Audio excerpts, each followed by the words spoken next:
Hi friends, നമുക്കിന്നൊരു കറിനാരങ്ങ അച്ചാർ ഉണ്ടാക്കിയാലോ. ഞാനതിനായിട്ട് കറിനാരങ്ങ പുഴുങ്ങി കട്ട് ചെയ്ത് വെച്ചിരിക്കുകയാണ്. ഇഞ്ചി ചെറുതായിട്ട് അരിഞ്ഞത്, കാന്താരി മുളക്, വെളുത്തുള്ളി ചെറുതായിട്ട് അരിഞ്ഞത്, വേപ്പില, ശർക്കരയുടെ നീര്, വിനീഗർ, അച്ചാർ പൊടി, ഓയിൽ, കടുകിൻ്റെ പൊടി, ഉലുവാപ്പൊടി, മുളക് പൊടി, ഇത്രയാണ് ഞാനിവിടെ എടുത്തിട്ടുള്ളത്. അപ്പോൾ നമുക്കൊരു പാത്രം അടുപ്പത്ത് വെച്ച് കൊടുക്കാം. പാത്രം ഒന്ന് ചൂടായി വരുമ്പോൾ അതിലേക്ക് ഞാൻ ഓയിൽ ഒഴിച്ചു കൊടുക്കുകയാണ്. ഞാനിവിടെ നല്ലെണ്ണയാണ് എടുത്തിട്ടുള്ളത് കേട്ടോ.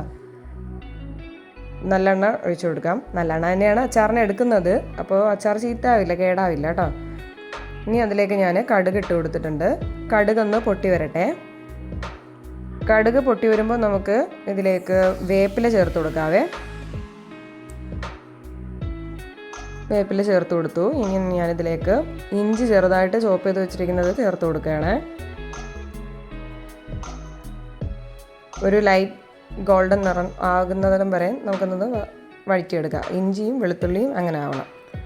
അപ്പോൾ ഇഞ്ചി ചേർത്ത് കൊടുത്ത് ഒന്ന് ഇളക്കി കൊടുക്കാം നന്നായിട്ട് വഴറ്റി കൊടുക്കാം.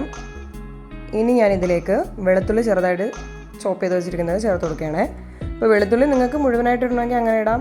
നീളത്തിനിങ്ങനെ 2 പീസായിട്ട് കട്ട് ചെയ്തിടണമെങ്കിൽ അങ്ങനെ ഇടാം. ഞാനിവിടെ വെളുത്തുള്ളി ചോപ്പ് ചെയ്താണ് എടുത്തിട്ടുള്ളത്, കുനുകുനാന്ന്. ഇഞ്ചിയും വെളുത്തുള്ളി അങ്ങനെ തന്നെയാണ് കേട്ടോ കട്ട് ചെയ്തെടുത്തിട്ടുള്ളത്. അപ്പോൾ ഇത് ഞാൻ നന്നായിട്ടൊന്ന് വഴറ്റി കൊടുക്കുകയാണ്. ഓയിൽ പോരാഞ്ഞിട്ട് കുറച്ചുകൂടി ഒന്ന് ഓയിൽ ഒഴിച്ചു കൊടുത്തായിരുന്നേ. ഇനി ഒന്ന് ഗോൾഡൻ ബ്രൗൺ നിറമാകുന്നിടം വരെ ഒന്ന് വഴറ്റിയെടുക്കാവേ. അടിപൊളി അച്ചാറാണ് കേട്ടോ. എല്ലാവരും ഇതൊന്ന് ട്രൈ ചെയ്യണേ ഈ മോഡലിൽ. കറിനാരങ്ങ ഇപ്പോൾ നമുക്ക് പച്ചയ്ക്ക് തന്നെ കട്ട് ചെയ്തും അച്ചാറിടാം. ഞാനിവിടെ പുഴുങ്ങിയെടുത്തു എന്നേ ഉള്ളൂ കേട്ടോ. ഇനി ഞാനിതിലേക്ക് കാന്താരി മുളക് ചേർത്ത് കൊടുക്കുകയാണ്.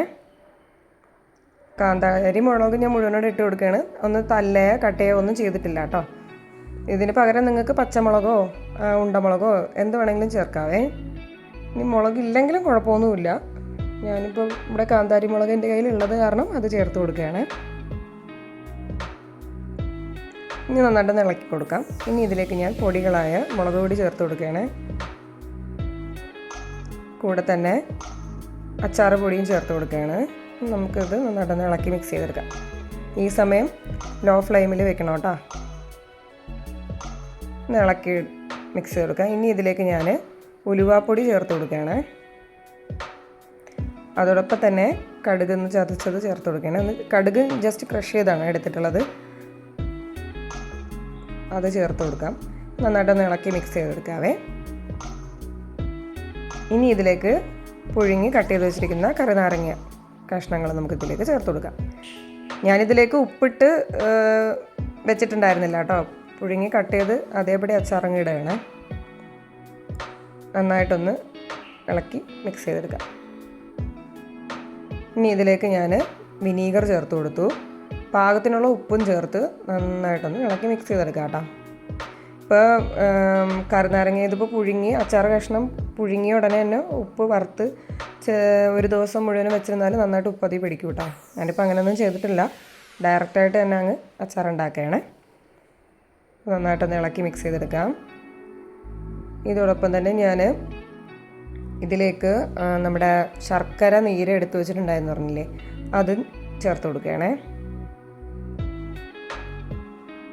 അപ്പോൾ ഇതിൽ എരിയും പുളിയും മധുരവും ഒക്കെ ബാലൻസ് ചെയ്തിരിക്കും. നല്ല ടേസ്റ്റാണ് കേട്ടോ.